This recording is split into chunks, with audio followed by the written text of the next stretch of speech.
Yeah, here you go. Well, welcome everyone. Thank you for joining today's Rights of Wetlands webinar hosted by Wetlands International. We have an amazing group of speakers here with us today to talk about rights of wetlands. Our speaker lineup includes myself, Jillian Davies, Kai Huschke, Mickey Garrity, and Patricia Gualinga. I'll start the presentations with an introduction to rights of wetlands. Then Kai will talk about how rights of wetlands fit into the broader rights of nature movement. And Mickey will speak about monoman, also known as wild rice, and efforts to protect this sacred wetlands relative.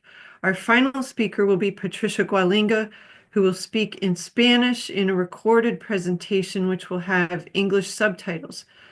If the Zoom menu at the bottom of the screen covers the subtitles, just click on the center of the screen to get the menu to go down, and you may need to do this a few times to get it to stay down. Patricia will speak about rights of wetlands and how it relates to the Sariaku understanding of the living forest and living wetlands. Patricia will be on this webinar live and will be able to answer questions during the Q&A. And Carlos Fontes will do interpretation during the Q&A. So now a little bit about our speakers. Kai Huschke is the Executive Director for the Community Environmental Legal Defense Fund. CELDF has been a pioneer in the rights of nature movement, challenging the legitimacy of corporate rights and elevating local self-government for 30 years. Kai is a seasoned community organizer and movement specialist with 16 years of experience. He's a national lecturer for CELDF's Democracy School and board member of the Washington Community Rights Network. He teaches, presents, and writes extensively on movement building, community rights, rights of nature, and the intersection of culture and law.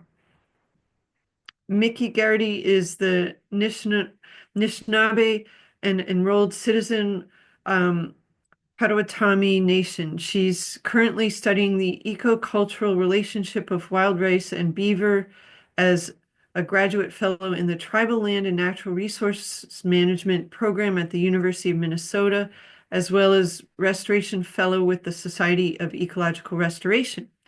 Prior to beginning her journey in higher education, Mickey had a long career in nonprofit and small business management. She now juggles graduate school with parenting a 3-year-old. Mickey is a rising star, and we're thrilled to have her here with us today. Patricia Gualinga is a historic leader of the Quechua people indigenous to Sariaku, located in the Ecuadorian Amazon. She's the president of the Foundation of Human Rights, TIAM. Ms. Gualinga is an internationally recognized environmental and human rights activist, a prominent member of the rapidly growing Amazonian women's movement for defense of the Amazon forest, as well as a powerful voice for the rights of indigenous peoples, and was a spokesperson for civil society at the COP23 Paris climate meeting. This year, she was invited to speak at the 4th Regional Consultation on Business and Human Rights for Latin America and the Caribbean organized by the United Nations High Commission's Office for Human Rights. She also has been invited by Pope Francis to be part of the Special Assembly of the Synod of Bishops for the Pan-Amazon region. She was a leading figure in the court case the people of Sariaco brought against the Ecuadorian government at the Inter-American Court of Human Rights, in which the Ecuadorian state was found guilty. And finally, I'm a senior ecologist and natural climate solutions specialist at BSC Group in Massachusetts and have focused my work on climate change and wetlands. I'm a visiting scholar at Tufts University Global Development and Environment Institute and a past president of the Society of Wetland Scientists and also of the SWS Professional Certification Program, and chair of the SWS Rights of Wetlands section and co-lead of the SWS Climate Change and Wetlands Initiative and member of the Intikal Wetlands Working Group. I've been working as a wetland scientist for over 30 years, have given dozens of wetlands presentations around the world and written many articles. Um, and so now um, we'll jump right into the presentations, and my presentation is the first one. So I'm going to screen share and start things off. Let's see. So as I mentioned, I will be explaining what rights of wetlands are, why they're needed now as a transformative means of addressing the climate and biodiversity emergencies, and a bit about how they were developed and a few real-world examples. And I'm going to talk about an idea that represents a paradigm shift for how much of the world relates to nature and wetlands. In other words, a potential pathway for restoring our relationship with nature and with wetlands. Before I get started, I'd like to acknowledge that the land where I prepared this presentation, Acton, Massachusetts, is on the traditional territory of the Neshoba and Nipmuc tribal people who've inhabited these lands for millennia. And I'd like to pay my respects to the past and present elders of these peoples. Our relationship with the land, with wetlands, with forests, and other elements of biodiversity, including people, is fundamental to our health and well-being, to our identities, and to our planetary survival. The Earth's web of life, our commonwealth, creates ecological and climatic balance and provides the basis for our resilience to climate change and other challenges. Wetlands are particularly important in addressing climate change as they store a disproportionate amount of the world's soil carbon and provide myriad climate resilience benefits while also being biodiversity hotspots. The slide references a review paper that provides a comprehensive discussion of wetlands and climate change. Yet despite their high value, wetlands continue on a downward trajectory regardless of the efforts of the Ramsar Convention on Wetlands for the past 50 years and various national and subnational efforts to conserve, restore, and protect wetlands. Many global leaders, including the authors of the 2021 IPBES and IPCC joint report, make it very clear that the climate and biodiversity emergencies are dire, and even these staid governmental bodies are calling for transformative change as a way, a pathway out of our current situation. And neither the climate nor the biodiversity emergency can be solved alone. They need to be addressed together. The Western paradigm got us into the wetlands, climate, and biodiversity emergencies. What have we been missing? Would reconsidering our language and our ethical framework, which are the underpinnings of our legal system, help us find better solutions, such as those having to do with recognizing the living beingness of nature and our role and responsibilities as members of the web of life, rather than as natural resource extractors? Many indigenous peoples have long recognized the living beingness of nature. As Robin Wall Kimmerer, distinguished teaching professor of environmental botany and enrolled member of the Citizen Potawatomi Nation, said in her book, Braiding Sweetgrass, it's all in the pronouns. And I want to read her quote that was on the other slide. The animacy of the world is something we already know, but the language of animacy teeters on extinction. Our toddlers speak of plants and animals as if they were people, until we teach them not to. When we tell them that a tree is not a who, but an it, we make the maple an object. We put a barrier between us, absolving ourselves of moral responsibility and opening the door to exploitation. Saying it makes a living land into natural resources. If a maple is an it, we can take up the chainsaw. If a maple is a her, we think twice. So again, that's an excerpt from Dr. Kimmerer's Braiding Sweetgrass book. In our case, the idea for a universal declaration of the rights of wetlands emerged in part from what we've learned from indigenous peoples and from the historical and current day rights of nature movements. And I want to acknowledge my comments are those of a non-indigenous person, and I don't want to speak for indigenous peoples, but rather am reflecting on what I've learned from some of them. Recognition of the living beingness and personhood of elements of nature is often a central element of indigenous culture. As Dr. Kimmerer explained in her book, the Potawatomi language grants animacy to nature, including whole ecosystems, thus acknowledging a reciprocal relationship and rights. In contrast, English only grants animacy to humans and thus distances us from other forms of life and distances us from moral and legal obligation to other organisms and ecosystems. Where we might say to someone who's stressed out, go for a walk in the woods, Potawatomi elders would advise, go among the standing people, which implies a fundamentally different relationship, one among equals, one where the walker has something to learn from the standing people, and where an active relationship with mutual giving and taking is implied on a par with human to human relationships. While recognition of rights of nature has been present across world cultures for millennia, there's been a recent reemergence in the first couple of decades in this century. Development of new norms often begins in one place and spreads outward, but in this case, new rights of nature norms have emerged relatively simultaneously in several disparate locations, manifesting in different ways.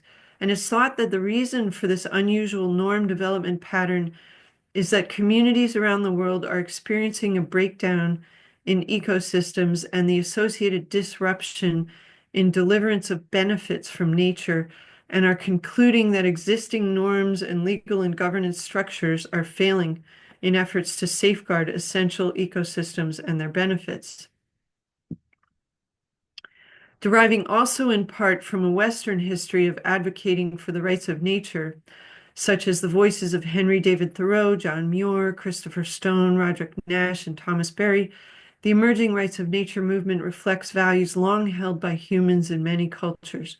In 2001, Thomas Berry authored a Declaration of the Rights of Nature titled The Origin, Differentiation, and Role of Rights, in which he addresses the innate rights of both humans and nature, recognizing the subjectivity of all components of the universe rather than reserving subjectivity strictly to one species.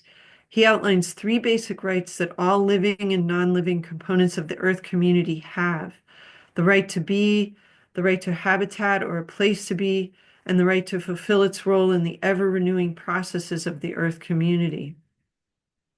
If you're interested in delving deeper into this topic, a good book to start with is The Politics of Rights of Nature, which provides a really comprehensive overview of the current status of rights of nature globally.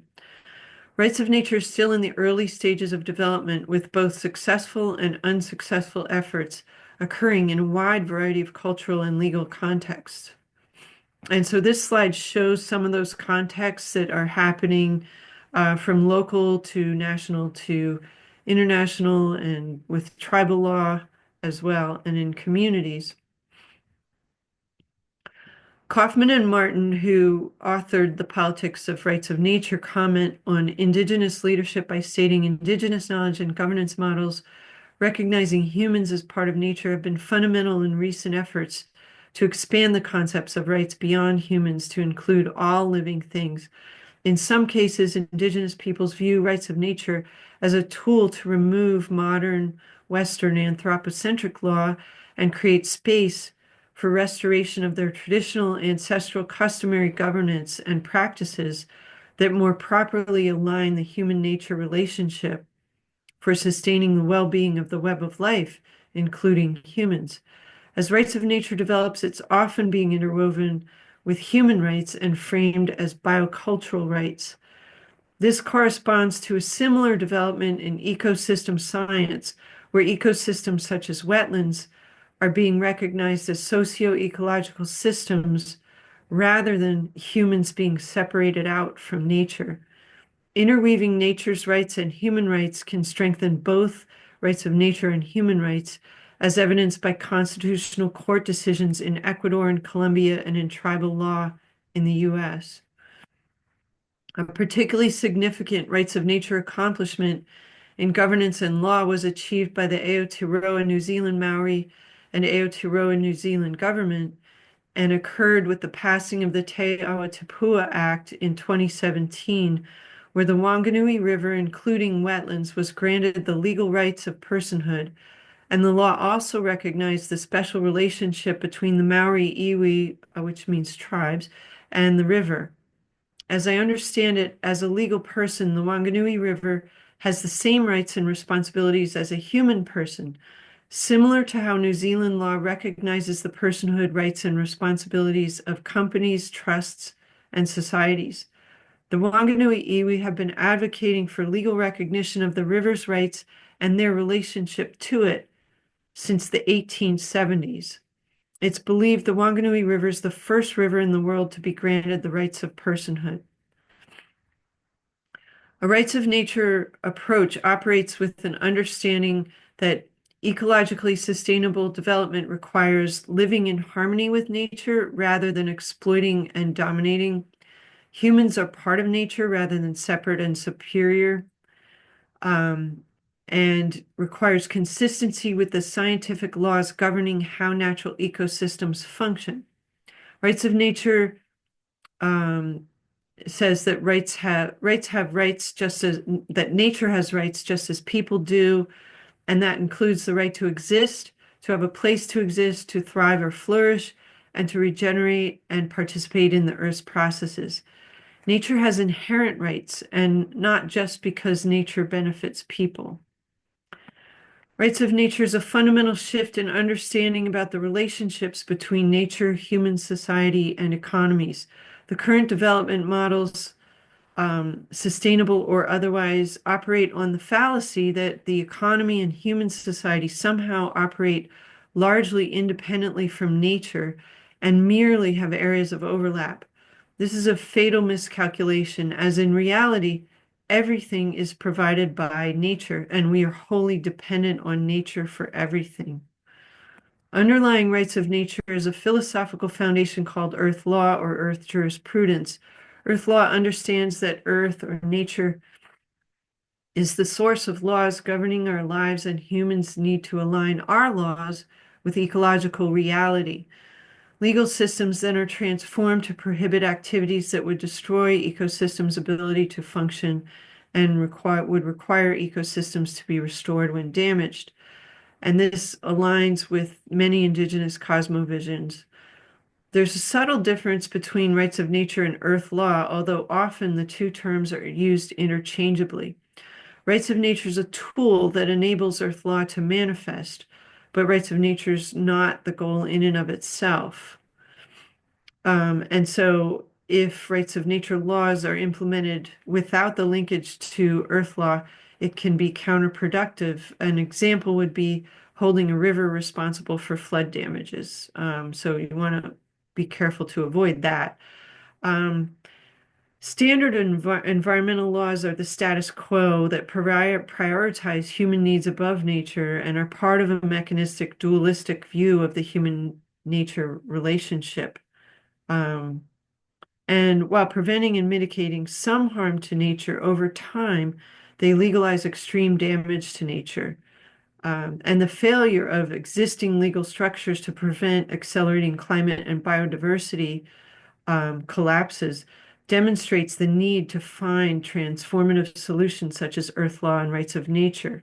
In other words, we've tried business as usual and it isn't working. So we need to innovate in transformative ways. And this graphic just shows the levels of protection there. Several declarations of rights of nature have been developed, including the Declaration of the Rights of Mother Earth and the Declaration of the Rights of Rivers. Because none of the existing rights of nature declarations address the full spectrum of wetlands or are overly broad and include non-wetland ecosystems, our group of wetland and climate scientists developed the Universal Declaration of the Rights of Wetlands. And this declaration is based on the idea that wetlands are entities entitled to inherent and enduring rights, which derive from their existence as members of the Earth community and should possess legal standing in courts of law. The proposed rights are the most fundamental right to exist and 7 supporting rights, including the ones on the slide. So the right to their ecologically determined location in the landscape, the right to natural, connected, and sustainable hydrologic regimes, the right to ecologically sustainable climatic conditions, the right to regeneration and restoration, and the right to be free from pollution and degradation, as well as the right to integrity of structure, function, evolutionary processes, and the ability to fulfill natural ecological roles in the Earth's processes, and the right to have naturally occurring biodiversity free of invasive species. This slide references the 2019 Society of Wetland Scientists annual meeting where the first rights of wetlands discussions were held, and the first article about wetlands rights of wetlands boards a universal declaration of the rights of wetlands. This paper is the original articulation of the rights of wetlands and represents the initial formation of a rights of wetlands initiative that continues to grow and build momentum globally. This is a map showing the historical and geographical context for the expansion of the circle of rights holders and the recognition of rights of nature through history. The map is in the supplementary material with the article on the previous slide. The Rights of Wetlands pamphlet that I mentioned earlier includes key messages such as achieving the future well-being and sustainability of life on Earth requires rapid and transformative change. Recognizing, implementing, and ensuring rights of wetlands is a critically important transformative change towards aligning human activities with ecological reality. Humans have an ethical duty to recognize the rights of nature, including rights of wetlands and other elements of nature to exist, to have a place to exist, and to fully participate in the web of life. The 8 rights are interconnected. Wetlands can't exist without all 8 rights. Indigenous peoples and local communities are leaders in recognizing rights and living beingness of nature and the role and responsibilities of humans as members of the web of life. Legal structures for applying rights of nature exist and they apply to rights of wetlands. Local communities can themselves take and are taking actions to change their relationship with wetlands. Rights of wetlands can be promoted and supported through cultural, educational, legal, and wetland management strategies, and time is of the essence. We've gotten a lot of positive feedback. The Rights of Wetlands website includes the thoughts of Mamo Rosliano, a Colombian indigenous sage, those of Marie Toussaint, a member of the European Parliament, and others. So far, 29 organizations have endorsed the Universal Declaration of the Rights of Wetlands. If you wish to read it, find out more about it, or sign on in support of the declaration, you can visit the website www.rightsofwetlands.org. We presented the declaration virtually at the 2021 Inukal International Wetlands Conference based in New Zealand, where conference delegates and organizers endorsed the Ōtāutahi Declaration on Wetlands, which includes a resolution to promote the rights of wetlands and the declaration itself. As part of our work to support and operationalize rights of wetlands, we're collaborating with the Quechua original peoples of the Amazon rainforest, Sariaco, Ecuador, who have a living forest declaration, with the idea that the combined voices of climate and wetland scientists, policy specialists, and indigenous people may be stronger than each of us alone in our efforts to reach others about the importance of shifting our relationship with wetlands and other elements of nature and changing the continued downward trajectory that business as usual portends. In September of 2023, a few of us from a Rights of Wetlands group co-sponsored a side event with the Sariaco delegation at the UN Climate Week in New York City. At the side event, we released a joint statement between the Quechua original peoples of Amazon rainforest, Sariaco, Ecuador, and a global group of climate and wetland scientists titled Transforming Perspectives on Living Beings, a convergence of Cossack Sacha and contemporary science. Here on the screen is our call to action in the joint declaration. We've posted the joint declaration on the Rights of Wetlands website and will offer the opportunity for others to sign on. We're also developing the operationalization of rights of wetlands through the Rights of Wetlands Operationalization for Biodiversity and Community Resilience project in 5 developing countries, which is funded by the UK government's Darwin Initiative. The Sariaco of Ecuador are part of this project. If you want to hear more about this project, tune in to our next webinar in this series on April 15th. Also, as part of the Darwin Initiative project, we have supported the Sri Lankan government in the development of a proposal for a Ramsar Convention on Wetlands draft resolution on rights of nature in wetlands, which would be the first global wetland policy proposal in support of rights of nature in wetlands, and also a draft national policy on living entities. A living entity is defined as an ecological site or sites that has biological, physical, and chemical characteristics, functions, legal characteristics and rights, and inherent spirits. The mission of the policy is to develop an ethical framework that values nature and respects diversity in all forms, regardless of its direct worth to human beings. The draft policy aims to identify specific sites and grant them legal recognition. Again, to access Rights of Wetlands resources, you can visit the Rights of Wetlands website as shown on the slide. And I hope you're able to find time and read the Rights of Wetlands pamphlet and article and visit the website. The article provides a more detailed rationale and context for the proposed Universal Declaration of the Rights of Wetlands. And finally, I hope you have a chance to walk among the standing people sometime this week. And now I'll pass the baton to Kai Huschke. Thanks, Jillian. Sure. First off, thanks to Wetlands International for hosting this. Also want to thank Jillian and Mickey and Patricia's for letting me join them. You guys are all warriors of a different kind. So I feel honored to be part of the group here. So, and thanks everybody for making the time. Um, as Jillian introduced me earlier, my name is Kai Huschke. I'm the executive director for a group called the Community Environmental Legal Defense Fund. We just say CELDF for short. I do have also some slides that I'm going to use as I speak. I think also we do want to get through our presentations and have time at the end for some questions and conversations. So for those of you that might be thinking about things you want to ask, please hold those, and we'll get through as many of those as we can at the end. So I'm going to share my screen now.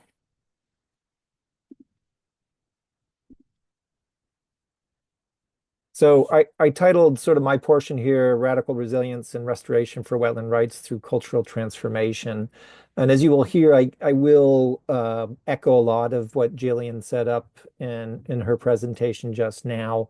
I probably have different words, but they're really saying the same things, along with kind of giving some context of sort of the origin story, I guess, of rights of nature in a little more detail, and then just sort of our experience as an organization of what it's really going to take. We say the word transformation, we say the necessity and the urgency around that, but what does that really look like? What is that really going to entail is a very important piece. And I think also as we've experienced as being partners with the Rights of Wetlands effort, the idea that it's going to be a convergence of people from different walks of life, so to speak, is really going to be the propellant, meaning it's not going to be up to lawyers, it's not going to be up to activists, it's not going to be up to scientists, it's not going to be up to academics, sort of in their own realms, but it's about those realms coming together amongst all kinds of other people. And so that mindset really of convergence and collaboration is really key, and it's something we've experienced in the 30 years of organizing work that we've done in the United States, as well as work we've done internationally. So who are we? I mean, in basic form, we are like a lot of groups. We're a nonprofit organization. We started off as what we would call ourselves now, I guess, a traditional public interest law firm focused more in the kind of environmental realm. We quickly left that behind us and really got into really the being aides and supporters and advocates for communities and how communities have really been shut out, not just in the US legal system, but if you start to look globally, there's a lot of similarities to how governance and law operates today. And unfortunately, the community level is the least acknowledged. Yet that is exactly where the work has to happen. That's where the relationship needs to be built. That's where the community really exists. And I'm excited to hear both Mickey and Patricia talk more about place-based experience and what that means. And we have to take their experience and associate it to where we're at. And that's really where we found ourselves as an organization. So it's largely been about systemic change. We've used the vehicle of local self-governance, looking at things like corporate constitutional rights, at least here in the United States, and how they've been a blockade to the ability to self-determine locally. And then also through that, really came upon the understanding that environmental laws as they're structured today are really not about the environment. They're really about the propellant and support of and the bolstering of commerce and the protection of property inside of that, that basically uses and abuses the natural world. And I say the natural world, I mean both people and place. Because if you dig deep enough, that's how the structure works. So rights of nature became something that we worked with very early on. And from that now you have gotten to a pretty high level of rights of nature work globally, as Jillian made reference to. As you can see, we've worked not just in the United States, we've worked with tribal governments as well as in other nations across the world, and really moving this idea of self-determination. And I would say that means also the ability of ecosystems to self-determine. So the idea of community, we see it as a very broad and inclusive term, not just people here and ecosystems over there. So rights of nature, Jillian definitely did a fantastic job giving an overview of that. Some of, again, what I'll have here is probably repetitious, but where it evolves really in the sense of what people have come to know of rights of nature really comes from a legal consideration. So the legal system today does not ultimately see nature as having inherent rights. It sees it largely as property. And we, as an organization, work with a small community, as was listed in one of Jillian's slide, in Tamaqua Borough, to become the first place to take basically the Western structure of law and drive rights of nature into place. So there is an origin point of sorts to the evolution of the legal rights of nature. And it really came out of practicality. The practicality from the community sense is we can't actually protect the community that we're a part of, meaning even the ecosystems we're a part of, because the law says we can't do that. So we're going to write a new law. So this is the mindset that has driven a lot of the rights of nature work around the world, as well as the evolution and the continued sort of evolution of it here in the United States, as well as this idea of if the system isn't working, we have to create new means of actually restructuring the system. As Jillian mentioned, humans are part of nature.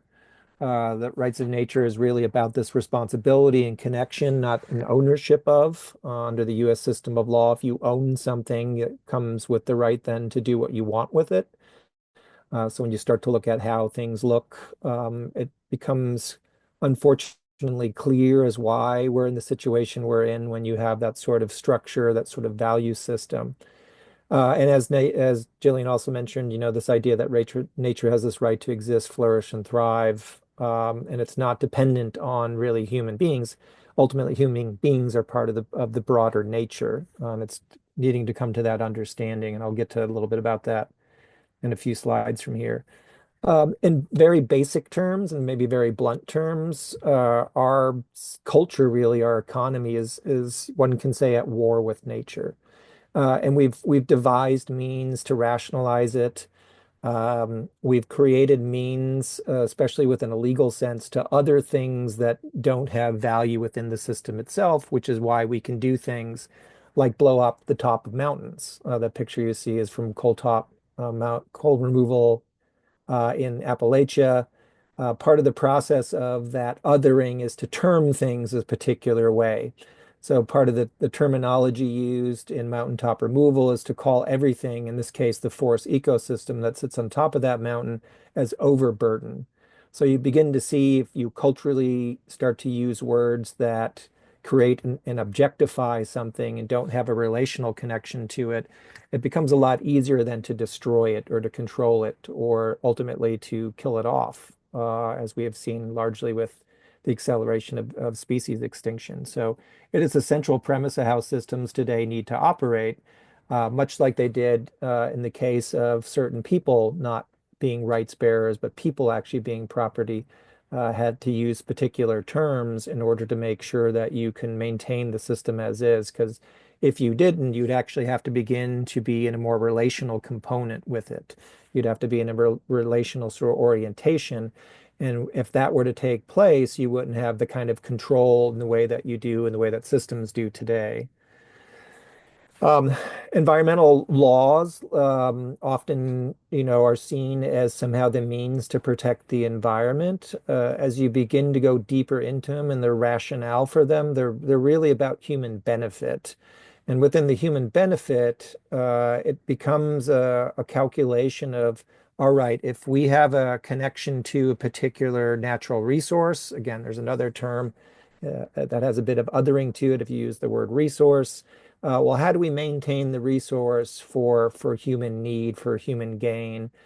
This is where you begin then to do things like regulate how much pollution can go into ecosystems, or even the rate of destruction. And you begin to build a whole rationalization, a lot of quantification of what that looks like, a lot of sort of discussion, and again, rationalizing and normalizing it so it doesn't interfere with the production of commerce and the protection of property. You have to, again, other nature in that process. And this book here, Why Environmental Policies Fail, sort of lays out this argument of how we've oriented ourselves, and why we are in the situation we're in, which is also gave rise to why rights of nature. Um, this is a book put out by a colleague of mine, Ben Price, called How Wealth Rules the World. And it's largely a book length explanation of really this property orientation that systems of governments have been built around. That property basically is king. And because of that, then you can then build other systems, other laws, other policies, other actions to make sure that you protect that property mindset, that property valuation, which is then why you have a lot of the issues you have socially, culturally, and environmentally. Because again, there's this othering that takes place that then is codified into law, and of course, at times, if need be, enforced through violence, whether it's even military or police presence to make sure things move forward. So, as an example, in a lot of the pipeline projects that are going on to build out the pipeline infrastructure around oil and natural gas in the United States, if you were to object or try to protest physically against the build out of those pipelines, there have been many instances where the pipeline companies have brought in basically security forces or police forces to make sure that they remove the protesters to allow the building out of the pipelines, because that pipeline has legal right to be there where the people don't. And so you start to dig in a lot of the cultural issues, social issues, economic and environmental. You see how this system has been perpetuated and why we find ourselves in the situation we are. Now, the good light of it in the rights of nature framework is this understanding by people that this system doesn't work. It's very much out of balance. It's out of harmony with how we should be. And therefore, the idea of rights of nature started to move forward. So I mentioned Tamaqua Borough. Ecuador was a country we worked with in the formulation of rights of nature within the constitutional construct. So it became the first nation to adopt it and constitutionalize it. The good thing in Ecuador, there's been a lot of affirmative cases now that have come out in defense of and in support of nature's rights, including one within the realm of wetlands itself. So you're starting to get kind of familiar with what does it look like if you have a constitutional structure of government, you have rights of nature recognized, nature is potentially going to be violated or is violated. Can we bring a case on its behalf? And so you're starting to get a body of basically judicial decisions that show how it could work in other places, which is a good thing.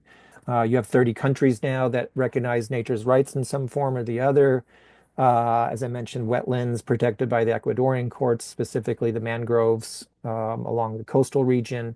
And you have more and more places, whether it's communities, countries, tribal nations, moving rights of nature forward. Two examples in the United States that are newer. in Minnesota, where Mickey has been doing her work. The rights of Manoomin, the rights of wild rice, is now being considered on a state level, which is now moving into a different body of governance and of legislation. There is a tribe in Minnesota, the Minnesota area, that adopted a rights of Manoomin law a few years back with CELDF's help. So you're starting to see it kind of elevate within the system of governance. New York State is another state. We worked with a legislator there on a Great Lakes and New York Waters Bill of Rights to, again, evolve it out of the community level and into the state level. The United States really has a long way to go to compare to other places, but the activism, the work, and the involvement even of legislators and other official people is still continuing despite the pushback and despite the pressures. So the basic premise is, how this can evolve, how it needs to evolve, how you actually have transformation happen is really we need to move from a transactional mindset to that of a relational. With that, we begin to see things differently, to walk amongst the standing people, as Jillian said. That's a very different orientation to how the system functions today. Here's a basic graphic of the one on the left. The ego is really the pyramid structure of how things operate today. All the power is at the top, and it basically wields its decision making downward. In this case, human beings being separate from and superior to everything else. Where the eco one is an attempt to show this kind of symbiotic, connective, relational reality of what needs to be. So moving again from that anthropocentric to the ecocentric orientation. This is a quote from Gandhi, just in the sense of, well, what is it going to take? Because it takes a certain mentality, a certain resolve to actually move big systems away from how they behave now to how you want them to behave. And so I found this quote to be helpful to think about, even the idea of rights of nature, at one point, at least from a legal standpoint, was just an idea. It was proffered, and then people had to take that idea and put it into action. And so I think that is largely how big movements are successful, is if they find ways to keep putting things into action to eventually change behavior, to change culture, to then change how the value systems of government and laws operate. So a couple of things to kind of think about in that context. Again, the subject here today being the rights of wetlands is how do we actualize it globally, not just in a few places, but how does it become our normal day to day? Well, we would put forward that this idea of value, relationships, and community are all necessary components. So the value idea, we found this to be helpful at CELDF. This came also out by IPBES in the sense of trying to help, in this case, legislators globally to understand that they need to reorient how they look at the non-human world, how they actually see value. I mentioned earlier that systems today, governance today, laws today, label things as natural resources, right? Even the terminology, I think, is problematic because there's othering that takes place. This device here is an attempt to get decision makers, let's say, even individuals, average citizens, activists, whoever you are, to maybe consider a different way of relating, a different way of understanding where these different connections are. So we have living from, living with, living in, and living as nature. So living from is largely how the system is devised today. And unfortunately, that living from component is happening in a way that it's destroying the planet itself, and the potential survivability of all kinds of species, including humans. So we have to re-understand that, yes, we need to live from nature, right? We eat every day, we breathe air, we drink water. We need that because we are part of it. So what does that relationship look like differently if we don't do it in this domineering, superior sort of way, but we do it in this relational, harmonistic, we are connected to, we are nature orientation. The next one is, yes, we are humans, but we live with other relations out there. So how do we actually have to formulate our ways of human life to live with others and other natural communities, as we would often say at CELDF? We live in nature, right? Wherever we are, even if we're indoors right now, we're actually living in nature. And so we have to find the language, remind ourselves of that for those that aren't already there, about this as being the case. And I think the last piece, at least systemically, maybe it's not as hard individually to get to understand, is we are nature. It isn't nature over here and we're over here. We are nature. So living as nature, if we can eventually get to that point, I think you would see a very seismic shift in the way that human systems get devised. And that is really a big propellant of what we need to kind of keep in mind. The relationship side is also very key. We need relationships with one another. We need relationships with the place that we're connected to. We need to really challenge this idea of an economic system, most of all, that is all driven by consumption, which has gotten to the point about hyperconsumption now, right? And those who have benefited from it, who live within it, there's this air of convenience and luxury that comes with it, that is almost like a drug, in the sense of how do we actually break that addiction to the lifestyles that we're immersed in, even if we are being conscious, we're still part of it, we're still complicit to it. There's some very deep cultural work that has to take place. And if we can have a different sense of relationship, I think we begin to start moving. And I think that's also been demonstrated in the evolution of the rights of nature work and the rights of wetlands work in specific. That last point in the bullet points, the truth, reckoning, and right relationship, is something that we at CELDF have started to use over the last few years as a means to sort of understand where are we at? What truths haven't we really reckoned with? How do we get through those hard truths? How do we ask that? How do we listen to those? And then how do we actually move into right relationships? So as an overarching term that would include rights of nature, what is that right relationship that we need? What do we need to consider once we understand and reckon with particular truths so that we can begin to actually organize in a certain way or change our behavior in a certain way or propose things in a certain way that isn't about dealing with the symptoms of a toxic system and trying to make a little bit of good out of it, but actually going so deep that we actually create or evolve or emerge healthy systems that can be in right relationship with one another. Again, people as well as place.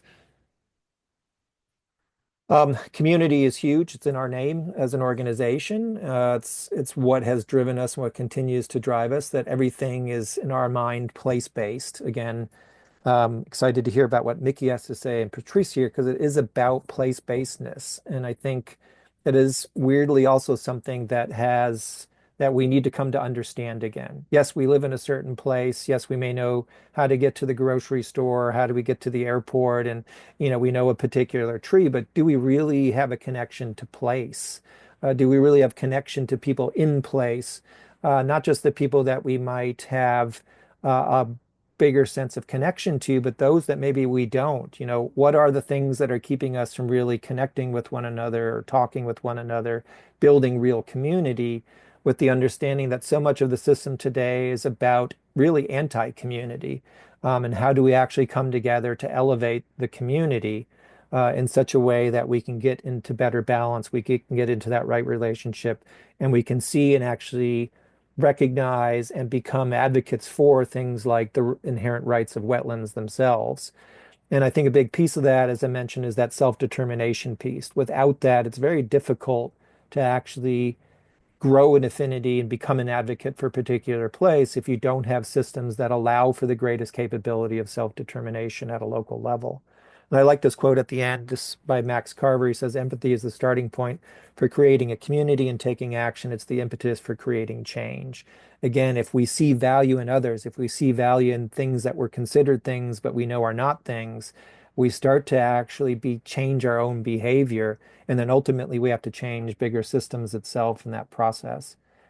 So the last thing, just as really kind of a challenge statement, is what I wrote here, and I'm just going to read this and then hand it over to Mickey, which is: revolutions, cultural movements, transformational change are big moments ripe with opportunity and promise within and at the edge of chaos.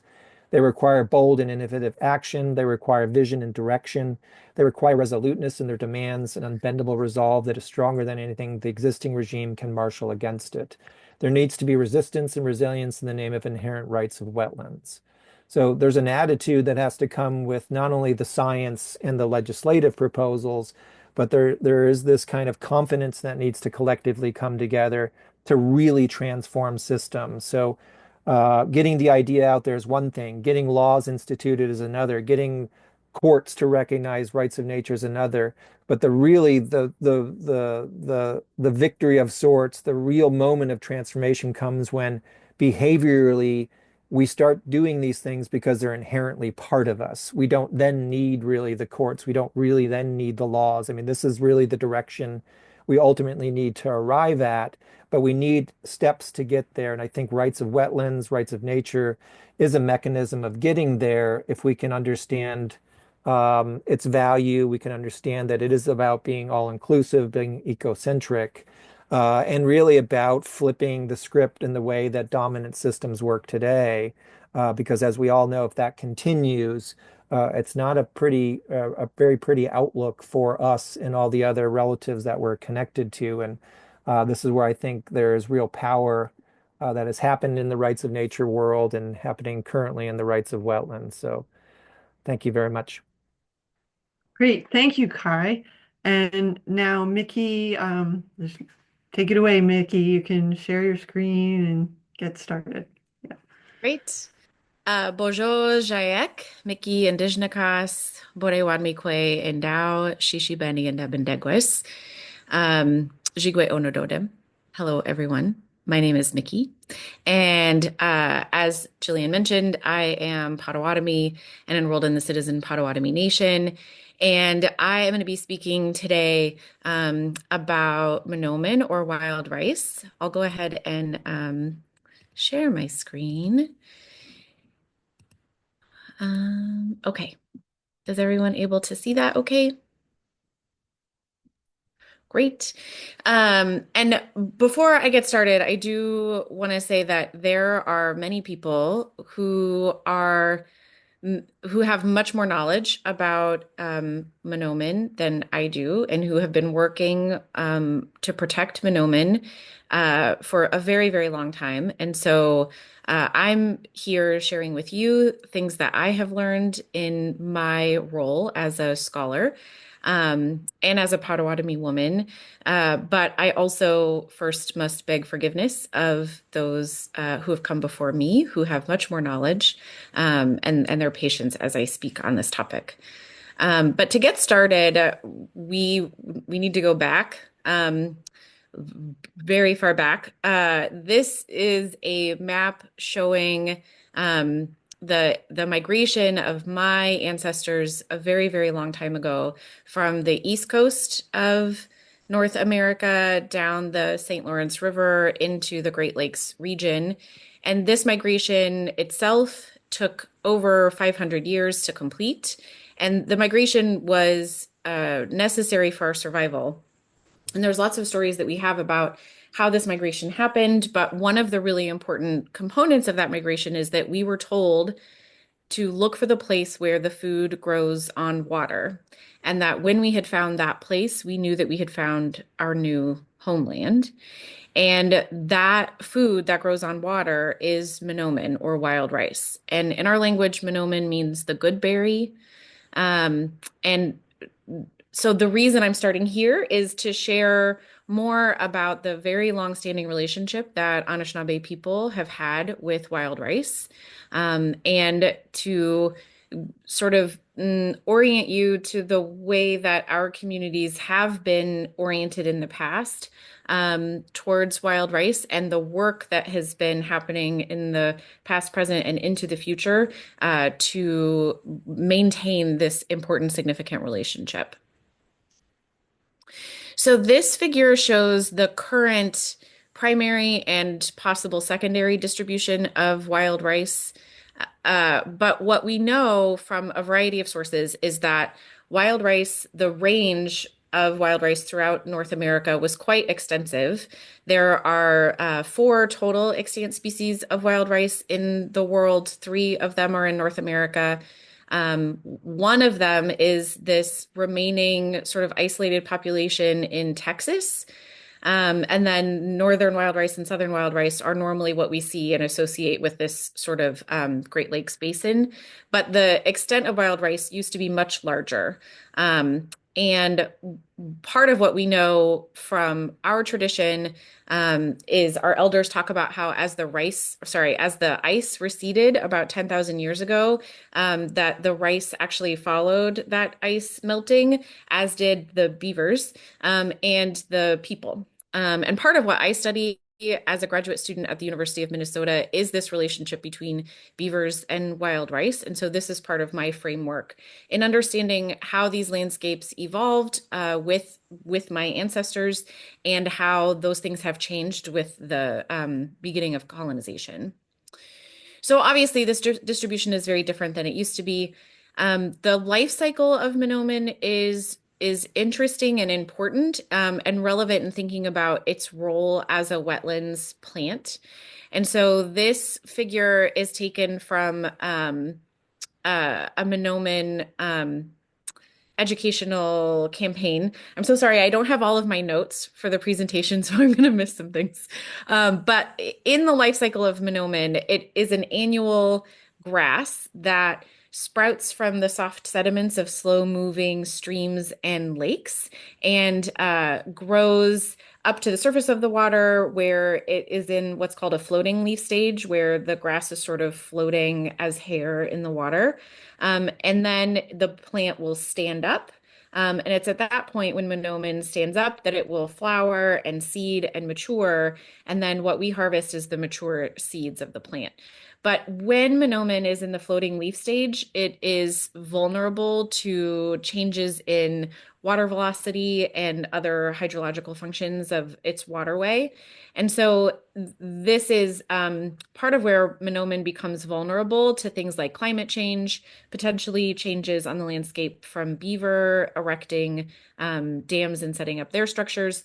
And so this is part of what my research is trying to understand, but understanding sort of the role that Monoman has in the wetlands that they inhabit is part of what I think is important. This is a little quick slow-mo video that shows some of what the harvest looks like. So when Monoman is ripe, we harvest it by going out in canoes and then using these long sticks to bend the tall tops of the grass into the canoe and then knock the ripe seed heads into the canoe bottom. And then once the rice is harvested, then it's taken onto shore and processed in a variety of ways. And so this entire process is very labor intensive. And part of why it happens this way by hand is both to protect the way that Monoman grows in their waterways, but also because of the life cycle of Monoman. And so Monoman in its natural state, it matures at different times. So there's actually a full 6 weeks that Monoman is harvestable in one region because the seeds will mature at different points. And so that allows you to go in and take some of the rice, bring it back and process it, and then continue that process, which is just a remarkable thing about Monoman. These pictures are from a presentation, a series of meetings in 2021 from Little Traverse Bay bands of Odawa Indians. And what I love about these pictures is it shows Monoman growing in their own ecological wetlands context, but also shows the people participating in the harvesting process. And in this, you can see the canoes that are harvesting the Monoman. They're kind of barely visible because this is such a dense stand. But one person is pulling through the water and the other person is harvesting with the knockers. This shows a little bit more about the processing that happens after the rice has been collected. So on the left, these are mature male flowers of Monoman. And then you can see someone using the knockers and harvesting the rice. This other person wearing the ribbon skirt is dancing the rice, which is a type of threshing to help separate the rice from the rest of the seed head. And then in the bottom picture, these people are parching the rice in an open wood fire. And this process, along with some winnowing, is continued until the final product has been collected, which is a nutrient-dense, delicious food. And really, this work has been the foundation of Anishinaabe food culture in this region for literally thousands of years. What I like about this picture is it shows Mahnomen in this particular style of wetlands, but also there's this very industrialized human settlement pretty close by. I think that part of what happens in this region is that Mahnomen has largely become this invisible part of the landscape. A lot of people don't really know anything about it, and in some instances really look at it as a problematic plant because it might, I don't know, damage your view of the lake, for example. But here is another great image that shows this winding stream and how it's embracing Mahnomen in its own pathway. And part of what I love about this image is helping us to better understand sort of the way that Mahnomen fits into the wetlands landscape.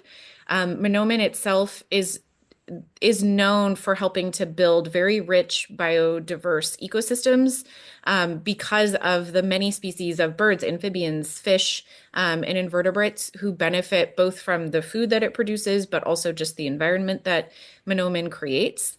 And there are a lot of other species, waterfowl, moose, and deer who also forage on Mahnomen. The eagles and herons use the muskrat houses that muskrats build out of Mahnomen straw as perches to help them hunt and rest. So there are these very dynamic relationships that take place because of Mahnomen and the gifts that they bring. There have been huge impacts on wild rice because of the start and ongoing perpetuation of colonization. That includes the loss of wetlands, especially the timber industry and the construction of dams did a lot to just utterly destroy so much Mahnomen habitat. And then additional damage has been brought by non-native harvesters who maybe don't know how to harvest Mahnomen appropriately. And then just ongoing land use decisions. As Kai was really touching on so well, the way that land is looked at in the dominant mainstream culture is as property that should be leveraged for profit instead of really recognizing the interconnected relationships that are playing out and are given by the landscape. And so I want to talk a little bit about some of the laws that govern contemporarily wild rice and indigenous use of rice. But for us to talk about these laws, we have to start again with the beginning. And those are actually the original instructions that were given to Mahnomen by the creator. And so we as Anishinaabe people, we recognize and acknowledge that Mahnomen is a spiritual being that has its own inherent sovereignty that is distinct from human perspective or human use. And just like every other being, they are sovereign unto themselves and they have their own set of relationships, agreements, protocols, and responsibilities to the beings with whom they are in relationship. And so we start from that understanding that we are not merely dealing with this material, natural resource that exists solely for the benefit of humans. And in fact, our perspective as Anishinaabe people is the opposite of that, which is that as humans, we are fully dependent upon the other orders of creation that fulfill and provide all of our material and spiritual needs, and that our responsibility rests in at the very baseline, respecting those beings and the work that they do and the gifts that they provide. So it's been argued that the entire framework of Anishinaabe law prior to colonization, that the way that our communities were organized and governed was actually structured completely around rice. Lips in her ethnography basically said what serves the rice is law and what harms the rice is illegal. And the reason that I'm focusing on this part so much is because this orientation toward the relationships that we have with the other beings with whom we exist on the landscape, this is foundational for the perspectives that we have as a people, and is very different than the way that contemporary people especially in like natural resources or property owners or people making and executing the laws, are going to think about and perceive something like wild rice. Um, the other thing that I would say is elders have also emphasized to us that without rice, there would be no us. And so part of the work that Anishinaabe people have been doing for a really long time to have a good relationship with Minoman, to assist in the perseverance of Minoman, is because of this recognition that we would not be Anishinaabe people without Minoman.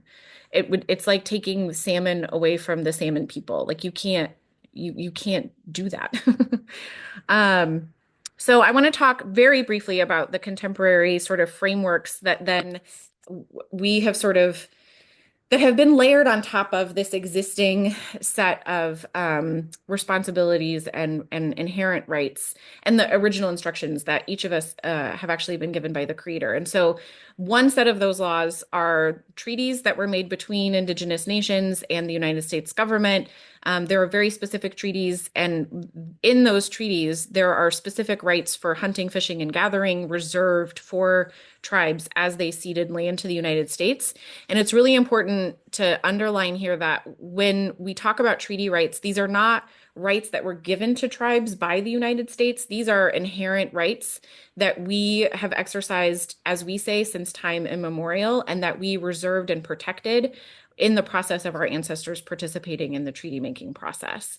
And then those treaties have been interpreted in various ways by specific court cases. And then there are a number of other statutes or various tribal codes and related documents that help to frame sort of the way that Minoman is interacted with on the landscape and how tribes are asserting the relationship that we have with Minoman as well as other beings. Now, it's important to talk about this because I'm not an expert in tribal law by any means, but there are these entire frameworks and structures that we are working within to try to continue to promote what can't possibly be provided for within the limitations of these laws. And I think Kai did a great job of talking about that. But now I want to talk about some of the ongoing threats to Minoman. That includes ongoing environmental degradation, climate change, especially when it comes to temperature and precipitation changes. There has been really great work in trying to better model and understand how climate change is affecting Minoman and other important species. Plant diseases and non-local beings are a threat, as well as this lack of upholding treaty obligations. That's just an ongoing, always present threat in the dynamic between tribal nations and other governments. And then a very specific threat to wild rice in Minnesota is scientific research that is potentially impacting plant genetics. That has been ongoing from the university for several decades, despite strong objections by tribal communities. At this point, specifically, the Kimball Lab at the University of Minnesota is participating in ongoing experiments to try and basically create a domesticated version of wild rice, which if you just say those words out loud, I think you can hear the inherent conflict in trying to think of this being that we consider a relative essential to our identity as a people, and just put it into this framework of and sort of high value crop that can be experimented with. And so that there's this ongoing conflict between scientific researchers who are looking at wild rice as a plant to be experimented with and improved upon, and tribal communities who are saying you really do not have the right to do this, and we strongly object to the way that you're going about it. Now, I want to talk more about the Anishinaabe protection of Minoman and efforts that have been made. There is ongoing work, longstanding work by various tribal and intertribal organizations like the 1854 Treaty Authority and Great Lakes Indian Fish and Wildlife Commission. They do so much work to better understand and advocate for Minoman as well as many other relatives. The Nebe Center and other leadership from traditional rice chiefs, ricers, and tribal citizens, the work that Anishinaabe people continue to do to harvest rice, to teach our kids and those of us like me who didn't grow up ricing, to teach us about this part of our culture and to ensure that these practices are carried forward into the future. These are all very essential ways that so many Anishinaabe people have been working to protect Minomen and our relationship with them for such a long time. There are efforts to coordinate with university researchers and specific collaborations, and that's really the result of the tribes really pushing on the university to say you need to be approaching this better. And some positive responses from the university have developed, although it still is a conflict. And then, as was already referenced, in 2018, the White Earth Band of Ojibwe adopted the Rights of Minomen law. It was also subsequently adopted by the 1854 Treaty Authority. And this is just a small excerpt from the Rights of Minomen Ordinance that acknowledges that Minomen has the inherent right to exist, flourish, regenerate, and evolve, as well as to have pure water, freshwater habitat, to be free from being patented, which is actually something that university research has led to, are patented versions of wild rice, to be free from infection, infestation, or drift from genetically engineered organisms. And so this is just one part of the ordinance, but I think what's so interesting about this and thinking about how we construe this idea of rights is this idea of using this sort of existing contemporary legal framework to acknowledge rights that are much older and that exist much more above and beyond what our contemporary legal frameworks acknowledge and are able to hold, and the importance of that. I have lots of references for people who want to look into this more, but I also just want to say, I'm so sorry, because I could just keep talking about all of this, but miigwech to my elders and the people who have been doing this work to protect wild rice. And also, I want to offer gratitude to Minomen, the good berry, for all their gifts to the land, the water, and the people. And so thank you all for listening. Great. Thank you, Mickey. And now we will play the recording of Patricia Gualinga, who's here with us today. Gracias, Patricia, for joining us. And after we play her video, which is about, it's less than 10 minutes long, we will have question and answer. And thank you to Carlos, who will be here as an interpreter. And thank you, Mickey and Kai, for joining us today as speakers.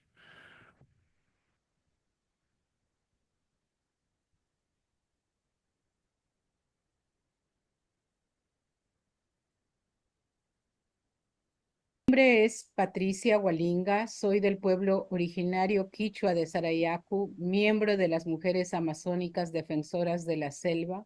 También soy parte de la vicepresidencia de la Conferencia Eclesial de la Amazonía y trabajo en la defensa de los derechos de la naturaleza y de las mujeres.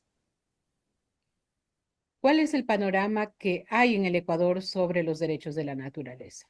Primero, que fue incluido dentro de la Constitución del 2008 como sujeto de derecho a la naturaleza. Y basándose en esos casos, hay algunos casos que han sido exitosos dentro del Ecuador, como por ejemplo el caso que se ha ganado en los últimos tiempos contra la minería en INTA, o el caso que está en los cedros, que también son luchas que ha servido en la aprobación de los derechos de la naturaleza. Pero estos derechos de la naturaleza que han sido aprobados de manera constitucional y que utilizan los juristas para que haya incidencia en la protección de la naturaleza, parte desde una visión profunda de los pueblos indígenas, una visión de respeto, una visión de no destruir los ecosistemas que son vitales para la humanidad. Esa visión está intrínsecamente ligado a la visión de la selva viviente, porque la visión de los pueblos indígenas es de que la naturaleza es un ser vivo, consciente y por lo tanto es sujeto de derecho. Esa visión tan sagrada que siempre se la ha mantenido, ha sido plasmado por el pueblo de Sarayaku en documentos para poder hacer entender a una sociedad que es todavía netamente muy racional, porque para entender a la naturaleza no hay que partir, según nosotros, los pueblos indígenas, de un paradigma demasiado racionalizado, sino desde un sentimiento de conocer la naturaleza.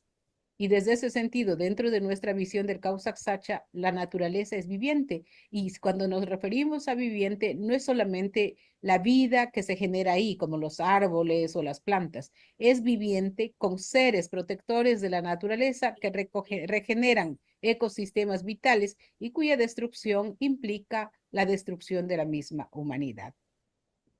Y por eso nosotros hemos sido partícipes de que dentro de los derechos de la naturaleza sea tomado muy en cuenta esta visión particular de los pueblos indígenas.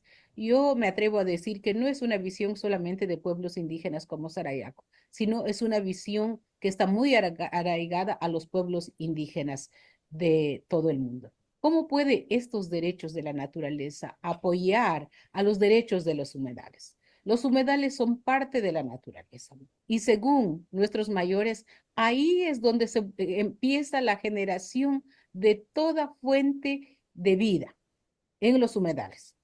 Los humedales son como esos ojos que generan toda la relación que existe en los ecosistemas. Si usted va a un humedal en el bosque amazónico, ahí va a encontrar una serie de seres tanto animales como vegetales, como acuíferos que existen y que se están generando ahí. O sea, ese es el espacio de vida donde están todos los seres. Y por lo tanto, dentro del mundo indígena, allá no nos atrevemos a meternos fácilmente, porque ese es un espacio muy privado que conservan los seres de la naturaleza y por lo tanto nosotros estamos respetuosos de eso y temerosos también, porque no podemos interferir con esa relación. Por eso, la visión de los pueblos indígenas está conectado a estas visiones que tenemos los pueblos indígenas, con la visión del Causac Sacha, con los derechos de la naturaleza, con los derechos de los humedales. Estas visiones están ahí entrelazados, no se le puede quitar, no se puede separar, porque es una cuestión que da fuerza para poder seguir con toda esta visión de defensa de los derechos de los seres humanos, de los derechos de la naturaleza, de los derechos de aquellos ecosistemas tan vitales que dan vida a todo el planeta Tierra. Esta visión para nosotros es absolutamente importante y por ello es que estamos tan comprometidos a su defensa. Muchas gracias.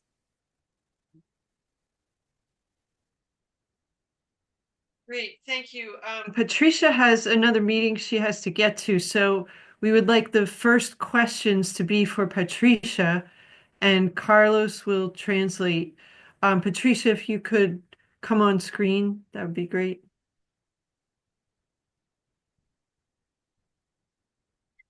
Patricia, si tú puedes poner tu cámara y tu audio para que te puedan ver y escuchar. So if anyone has any questions, you can either put them in the chat or turn your screen on and wave your hand, and we'll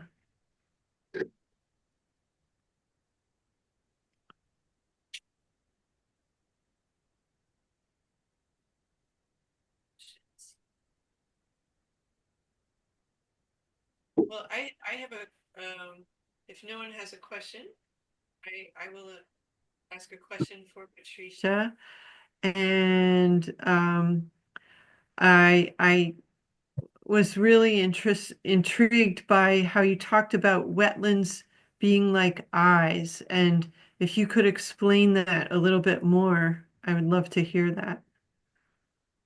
Patricia, te pregunta que te referiste a los humedales como ojos y querías saber si podrías hablar un poco más de eso, explicarlo un poco más. ¿Qué Bueno, entiendes por eso? Buenas tardes. Sí, porque los humedales, los pantanos, son espacios que realmente no es de muy fácil acceso y por lo tanto son aquellos espacios donde se está regenerando muchas cosas. Por eso yo los denomino como ojos, ojos vivientes que van regenerando cosas, pero que también es un espacio donde existe la mayor cantidad de biodiversidad. Por lo menos acá en espacios amazónicos, sitios que son pantanosos, no es muy accesible por el ser humano y por lo tanto son sitios que son como espacios sagrados, temidos, guardados. Y por eso me refería de esa manera.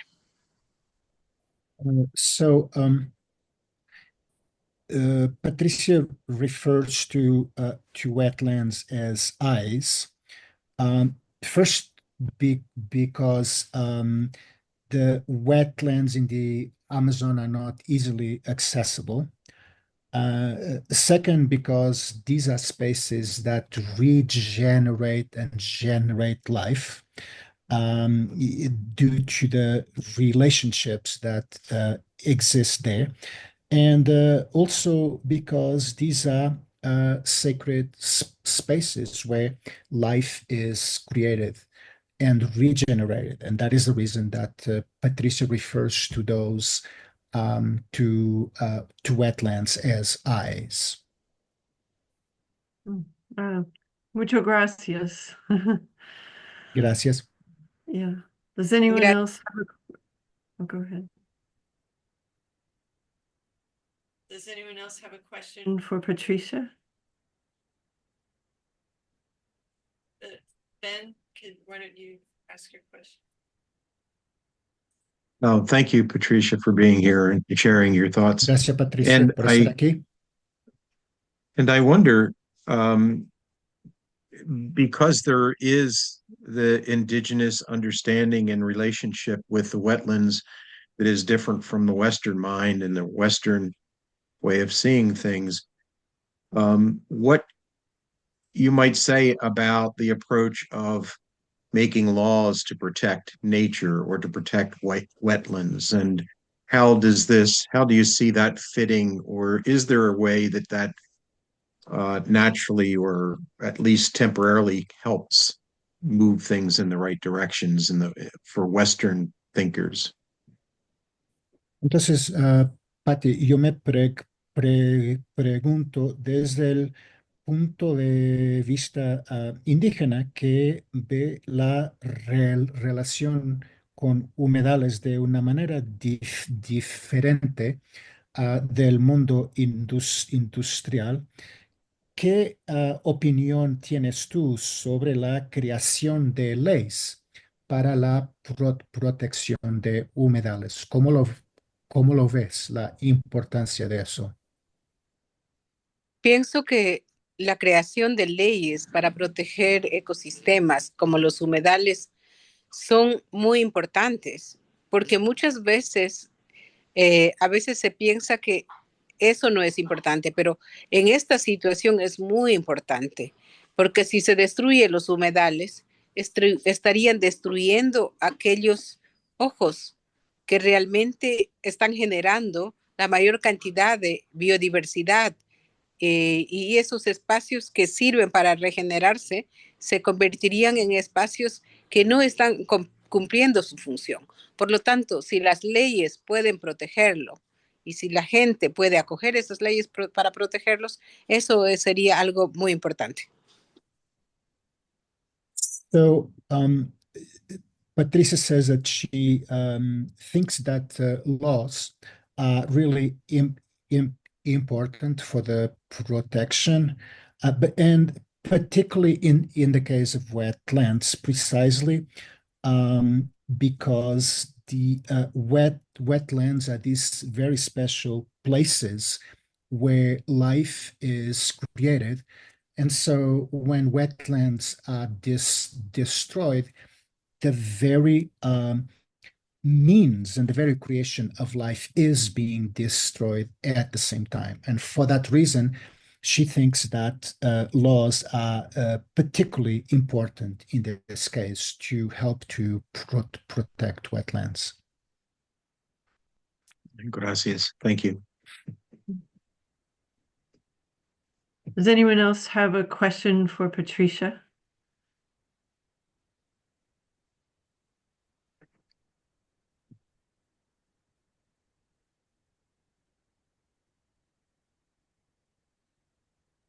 No, Patricia has another meeting, so Patricia, mucho gracias for joining us today, and I don't want to make you late for your other meeting. So.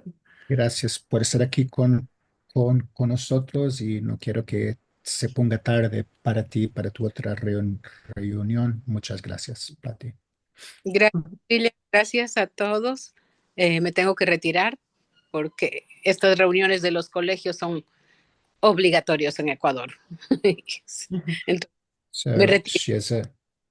she has a meeting at her kids' school, and these meetings are all obligatory attendance by law. So she has to go to a school meeting. Right. Does anyone have any questions for Mickey or Kai or myself? Yeah, we had a pretty thorough presentation today. And let's see, Mickey, I have a question for you. I'd be interested to hear if you hear things from Patricia that resonate with your Potawatomi perspective.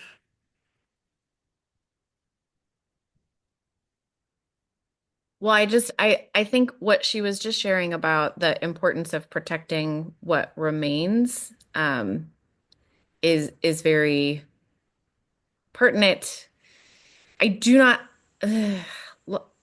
this question of, I struggle with this myself. Is it sufficient to try to change the laws that govern how it is that we are working together if our perspective is coming from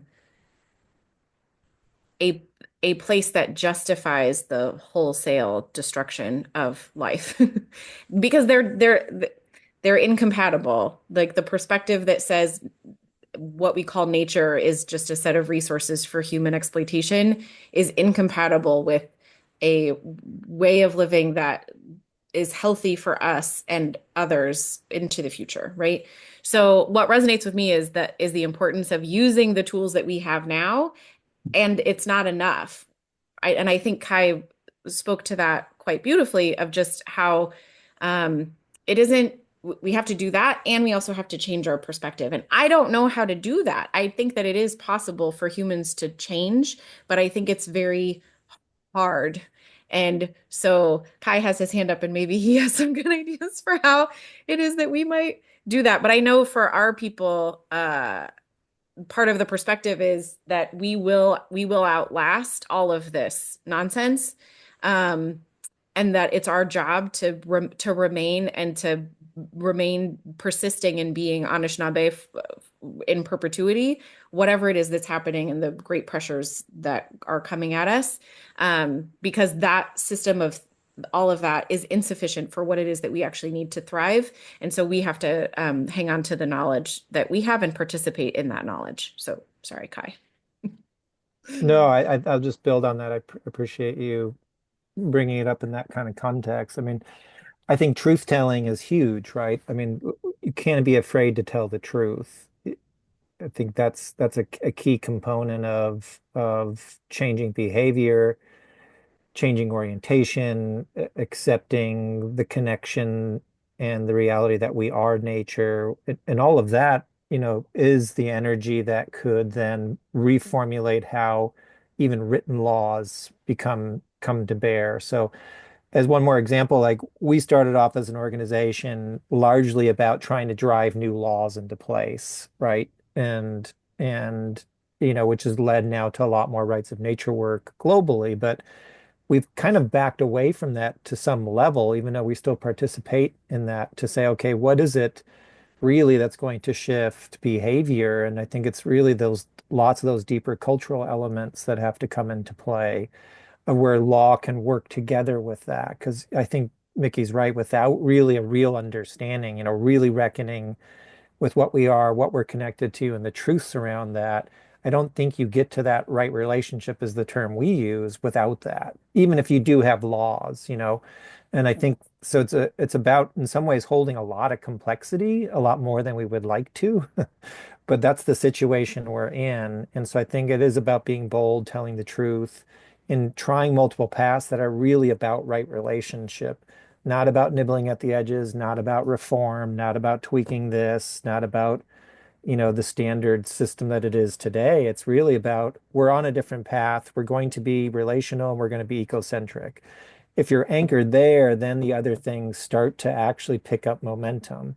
But if you kind of keep straddling into the destructive world that we've all kind of been born into, I think that's problematic. So there are some decisions, maybe some hard lines that have to be drawn. And from there, I think it's largely about holding a lot of complexity.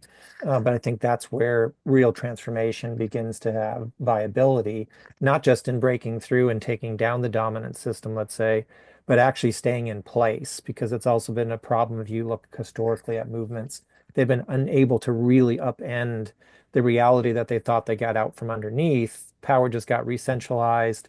That separation continued. The superiority, again, of humans over everything else has been basically put on steroids. And so that it's a very difficult thing to grasp with, but I think we can do it, and we've got signs of it. The rights of wetlands work is a great sign of it. The overall rights of nature work is a great sign of it.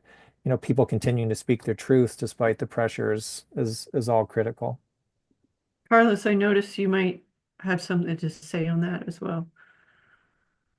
Yes, if you don't mind, I think I could say something based on my understanding of conversations with Patricia and the Sarayaco. And I, Sorry, I Carlos, think accord, can I just jump in and introduce you? You are a communications and global studies professor at Worcester State University in Massachusetts and have been collaborating with the Sariaco for I don't know how many years. You can say the number of years, just so about people know. 20, about 20. Yeah. About 20. Uh, Okay. yeah. So I think what they would say is that not all nature is the same, and there are some areas of nature that are special, and they are special because in those areas, and they mean this literally, there are protective beings, unseen protective beings that live there, exist there, and they have a role of maintaining the energetic lines connecting various areas of the planet. And so it is one thing to destroy a natural area where those beings are not, where they don't live, where they don't exist. And it's another thing to destroy areas where those beings exist. And so when you destroy an ecosystem or a wetland where those beings are, you are destroying those beings. And so there is a much profound level of destruction that is not yet acknowledged or comprehended by Western mind and Western science. For that reason, there is an emergency, there is an urgency in protecting those special areas. And that is the reason that she said that laws are absolutely important, regardless of the um, of the cultural contradictions that might exist with the Western legal system and indigenous views and so forth. It's so urgent to protect those areas, to avoid this level of destruction that we in the Western world are unconscious of, that we need to have all of the tools at our disposal to make sure that these areas um, remain inviolable. Thank you, Carlos. And there's another question from Melissa Hoffman. She wanted to ask Mickey about beavers and manoomin. And so, Melissa, do you want to turn your audio and screen on, and do you have any more specificity than that in your question?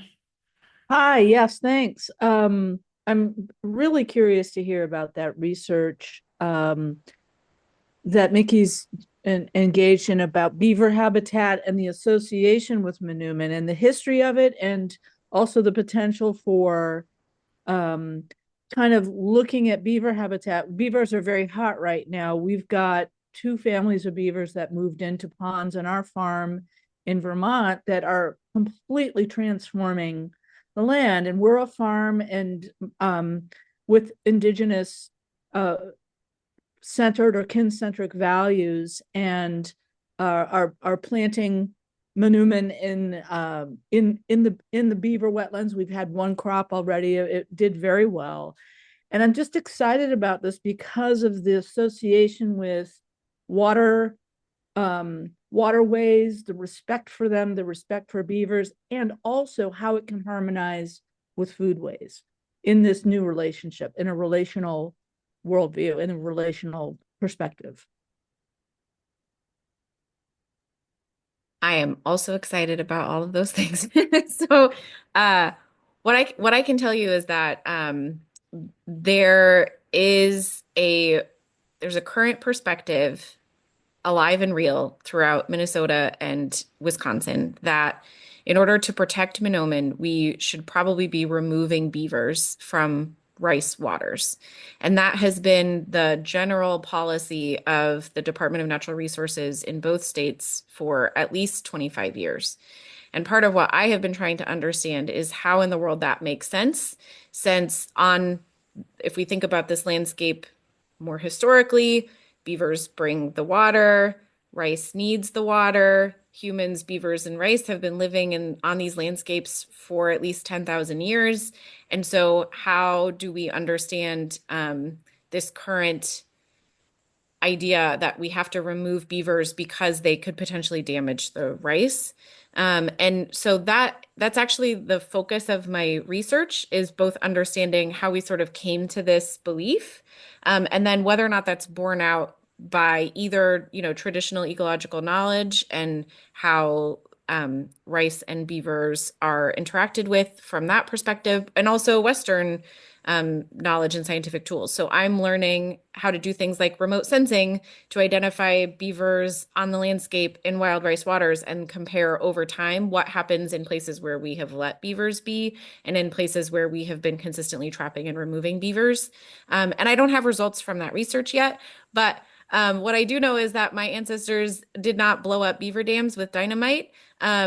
But they did exist in a more dynamic landscape where if beavers turn a landscape into a meadow, right? It's not that the rice just disappears because the water still has to go somewhere else. And so part of the problem that I think that we're facing is this idea that land is supposed to be this way. It's supposed to be productive in this way. And that if it isn't, then we should be doing all sorts of things to try to control things like water level in order to create the best possible outcome.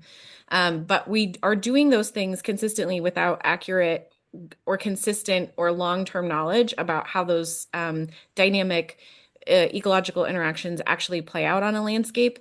And we obviously have a lot of resulting issues from that limited perspective. So I'm trying in my best way to help inform more of that perspective, and I'm not done with that work. I'm just kind of starting it. So I don't have like answers about it yet, but I'm excited to be doing that, and am going to be collaborating more moving into the future with Great Lakes Indian Fish and Wildlife Commission on better understanding how this is sort of playing out onto the landscape, so that we can be better stewards of the work that we're doing moving forward. So thanks for the work that you're doing, right? To just like, I don't know, throw some rice into the water and let the beavers be. And I would love to hear more about what you learned from that. Yeah, that's fascinating. It seems like land use change is very threatening to the mind that wants predictability and yield, predictable yield, especially from a food procurement, perspective. And it's very interesting to hear what you said about the ideas about beavers converting land, and how, where does that mindset come, where does the fear come from, really? Because we've experienced just an increase of habitat, and also certain kinds of food yield. And why aren't we all working with that idea more, especially in this context of the freedom of water movement, foodways and water? I mean, the whole